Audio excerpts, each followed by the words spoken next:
සුබ සන්ධ්‍යාවක්. අද මම අලුත්ම කතන්දර පොතක් අරන් ආවේ. ඒකේ නම තමයි පබා. මේ පබා අන්තිමේට ලස්සන දෙයක් වෙනවා. මුද්දම වැඩ. හැබැයි මේ කතන්දරේ අපි හලිමුකෝ ඊට කලින්. ඔන්නේ කොහොමද එක දවසක පබා කියලා ළමෙක් හිටියා. ඒ පබා ළමයා දවසක් ඉස්කෝලේ යන්න හැදුවා. එයාගේ අම්මා පරිස්සමින් යන්න කිව්වා. එයා යද්දී දැක්කා ගගලගේ මේ පෙට්ටිය පතුරට වැටලා ඉන්නවා. ඉතින් මේ පෙට්ටියව එයා බේරගත්තා. ඊට පස්සේ මේ පෙට්ටියව ගසක් යටින් තිබ්බා.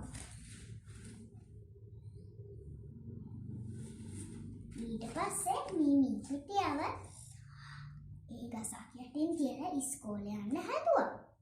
එයා ඉස්කෝලේ ගිහිල්ලා දවල් 3 යද්දී ඊට පස්සේ මැඩම් ඇහුවා ඇයි ඔයා අද වෙලා ගියේ කියලා. ඉතින් මේ පබා බිම්බලන් උත්තර දුන්නා. පබා කිව්වා මම මේ පැංචෙක්ව බේරගත්තා කියලා. හොඳම තෑග්ග හොඳම නමයි දෙමු නේද පුතාලා කිව්වා. ඊට පස්සේ තෑග්ගක් එයාට දුන්නා. ඊට පස්සේ පබා හැමදාම සතුටින් ගෙදර යන්න පිටත් වුණා. බයි. මම අලුත් කතාවක්